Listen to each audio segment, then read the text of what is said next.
For over 25 years, a creature has been terrorizing a small town nestled in the Allegheny Mountains. This scared me. With a wingspan of over 18 feet. It goes like this. 12-inch talons capable of lifting children. Grab me, pick me up. And a razor-sharp beak that can pierce a human skull. Oh my God. The Thunderbird has been reported across North America for over 7 centuries. Now, encounters have started to rise. But the menacing creature remains unconfirmed. What the hell is that? In the mid-20th century, scientist Ivan Sanderson set out to separate fact from fiction. He investigated hundreds of frightening encounters with unexplained creatures around the world. Our next guest tonight is one of the world's leading naturalists, accumulating material for some 30 years. As the founder of cryptozoology, he built the most extensive archive of unclassified creatures on Earth. There seem to be a lot of these creatures on our continent, in South America, and Africa, and all over Asia. But following his death in the 1970s, that archive disappeared. Until now. Armed with modern tech and Sanderson's lost research, we need to take this and compare it to what's in the archives. A team of experts will reinvestigate his unexplained cases using up-to-the-minute research and predator expertise. I've never seen wildlife do this. There's nothing like that that should be doing that here. Holy. Can Sanderson's files lead to an incredible new insight and take another creature from myth Did you see that? to reality?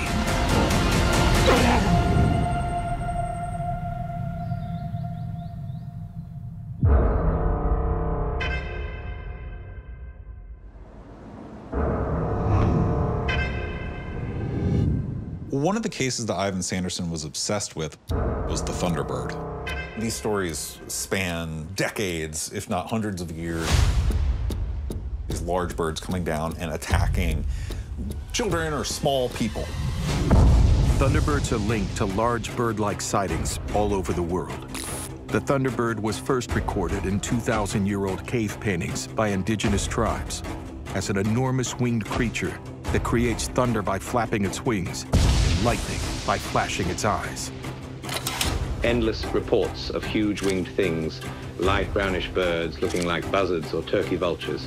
In one account, the wingspan was 4 feet greater than a 2-lane road, stretching 25 feet wide.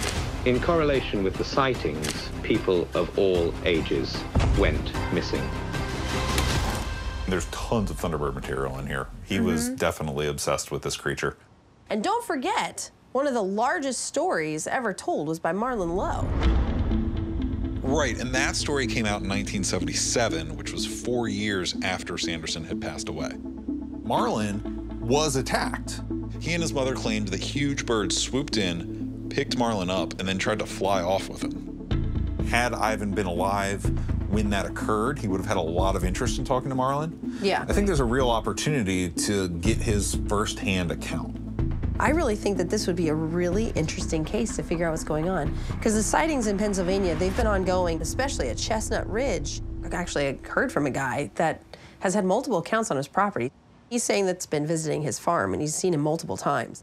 And it's interesting to note that Ivan Sanderson actually looked into the Chestnut Ridge. Around Chestnut Ridge in western Pennsylvania, Ivan Sanderson documented over 24 frightening encounters. I could actually kind of cross-reference where the farm sits to the ridge that Ivan was already mapping out in Pennsylvania. So we've got the map and a location. Yep. We have Marlon's firsthand account, and we have a farm where the Thunderbird keeps showing up. I think we have enough to start making our way to Pennsylvania. Chestnut Ridge was the main area of interest in Ivan's research, and we are going to carry that investigation forward. Brittany, Justin, and Troy will head to Chestnut Ridge and investigate the recent sightings that are occurring there. Tracy and I will interview Marlon Lowe. We'll measure the gathered evidence against his classification index. That will help us determine if this creature is a known animal species, a Lazarus species, something formerly thought to be extinct, or an entirely new species altogether. Sanderson believed that he was close to tracking the Thunderbird at Chestnut Ridge, and this is a great opportunity to build on his work. Our goal is to figure out what the Thunderbird is and document proof that this creature exists. A creature the size of the Thunderbird speaks to the Andean condor. Yet this massive New World vulture is an ancestor of the Teratornis, the ancient winged animal whose size dwarfed that of the condors we are familiar with today. Now, some scientists claim it became extinct at the very end of the Pleistocene, some 10,000 years ago. However, I'd like to propose that perhaps the mysterious Thunderbird is truly a living, breathing Teratornis.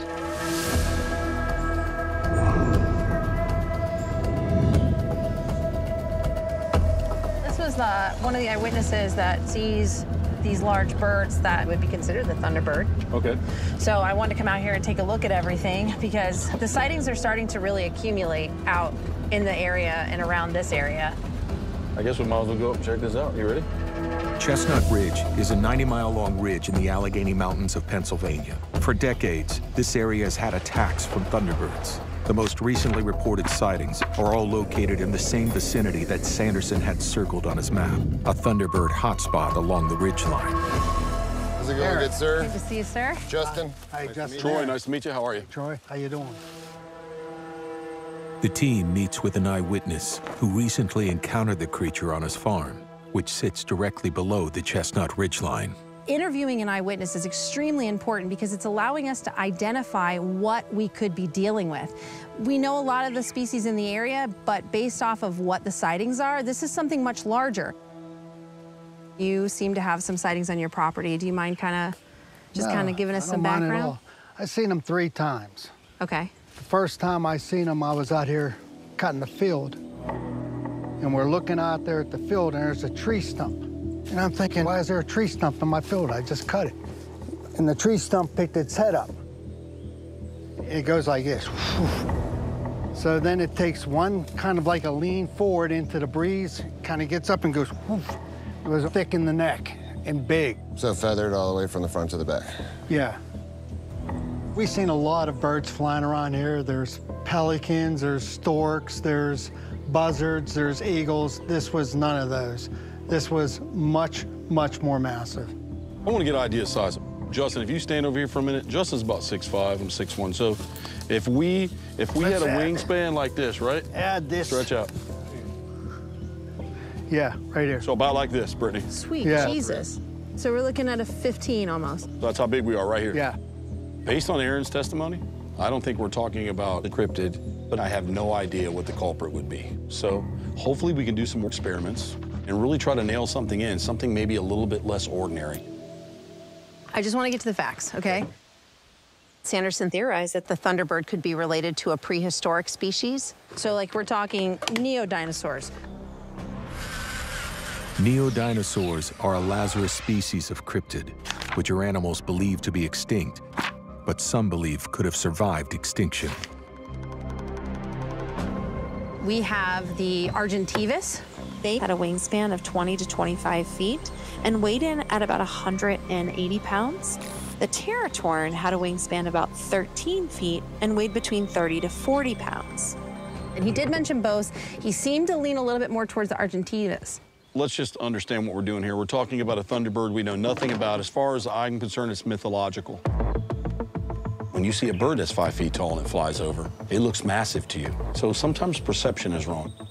Now, could there be a gigantic bird? Something that just grew a little bigger, that's already a large species?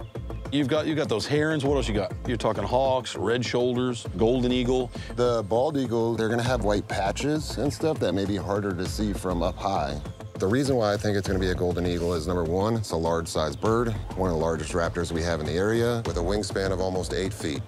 Number two, the color, the shape of the beak. One thing that does throw me off, the crossover of the wings, the head down, and then looking up, that's more of like what we would see with a bat hanging upside down. What if we're dealing with something that isn't documented? It's just completely undocumented and flying under the radar. That's a possibility. And see where those shadows are out there? Yep. The last shadow on the left. Come this way 20 feet. He was standing right there. When you had mentioned earlier in regards to a lot of times when you mowed, sometimes you would see them. Yes. I mean, I understand that, I mean, it looks like you've pretty much mowed recently. It's kind of short, but would you be willing, just as an experiment, to mow again? Sure. Just to see if it's habituated, perhaps the sound might be familiar. Yeah, I got a dead groundhog also, if you want to use that. You do? Yes. Why would, yeah. I mean, I'll take anything. Okay, I'll go again. I'll run some experiments. No problem. Thank you, Aaron. All right, so You're welcome. Gonna run some experiments. I think Justin and I'll go over to the conservatory. Well, we gotta go meet Avian Charlie. Conservatory, is that what it is? ACAVA. Yeah, it's the Avian Conservatory. Okay, let's just go. Let us go do that. You good doing all this here? Oh, I'm great. You need us call. How about this? Let's do this. You do your experiment, and then we'll judge your experiment when you're done.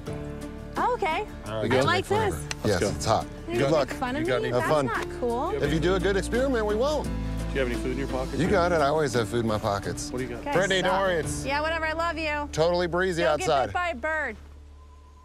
Aaron mentioned to us that when he mowed, this thing would swoop in.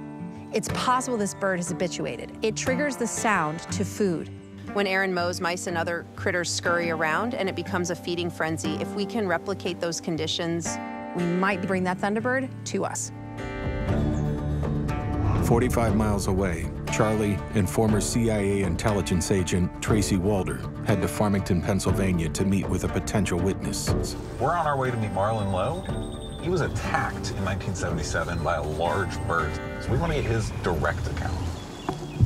In 1977, the story of 10-year-old Marlon Lowe's abduction by an enormous bird made national headlines. The claim made by Marlon and his mother is still met with skepticism today. An important part of this investigation is attempting to authenticate the accounts we're being given and detecting signs of deception. They used to call me the human lie detector at the CIA, and I think the reason I'm able to do that is because I keep people talking. I'm Tracy. How you doing? It's nice to meet you. And I keep people talking to look at consistencies in their stories, body language, and their voice inflection. Would you be willing to sort of like walk me through what you experienced? Yes, I would. All right. My name is Marlon Lowe, and I had a life-changing experience when I was young. I got picked up by a thunderbird when I was 10 years old. I just want to get an idea of what you experienced. And I was running down behind my house, and when I was running, this wind just pushed right like that. And when it pushed me, something just grabbed me right by my tank top and my shoulders and picked me up. And when it picked me up, I was just running on my feet, you know. And when I run, then it dropped me, and I just kept running. Typically, when someone's being untruthful, they tend to tense up and become highly anxious. But that's actually not what I got with Marlon. His answers were very consistent, and he actually relaxed. It had like a 15 to 25-foot wingspan, black with a ring around his neck and a curved beak on it. It looked just like a condor, but it was 10 times the size of the condor you see now. Where did it grab onto you? Well, it grabbed me just around my shoulders. I got a little scar. Oh, wow. Oh, wow. I think little's an understatement, respectfully, that's sir. Quite a large That must have really hurt. Oh, it did. Would it be all right for my journal if I measured your scar with a measuring tape? Yeah. Just to get an idea? Yes. Okay.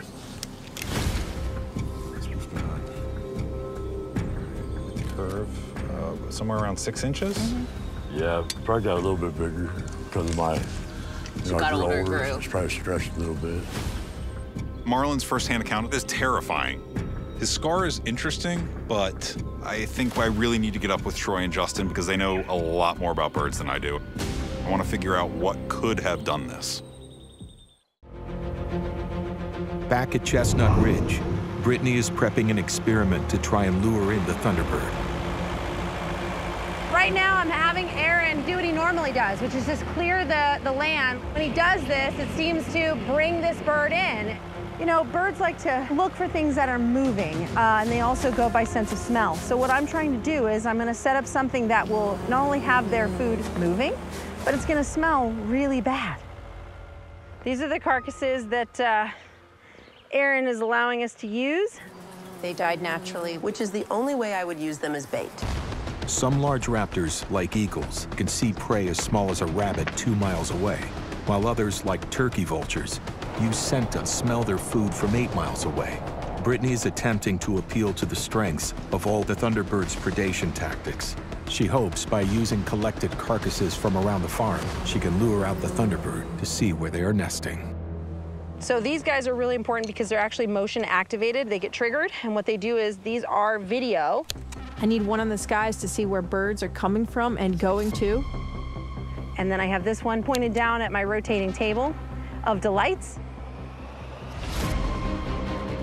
All right, I've got all the equipment going. I've got the turntable going, and I'm just waiting and hoping to find a thunderbird.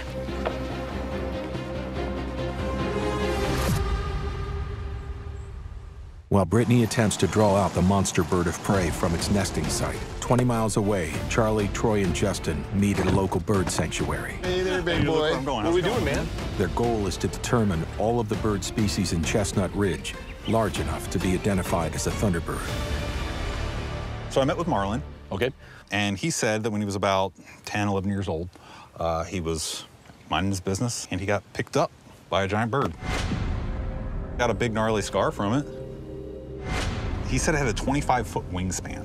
His description was that it was black, it had a beak that was curved, with a white ring around its neck. A white ring around That doesn't its make neck. any sense to what we had. Totally different. So we met with Aaron, and Aaron said his was brown. Buckskin, color of a deer. He had measured it to exactly 18-foot wingspan. And there was no white ring around its neck, and it was fully feathered from the tip of the snout beak all the way down the head and broad shoulder. Well, I think this is why we accept the firsthand testimony and give grace that all the details might not be photo perfect. All the details are not there to me.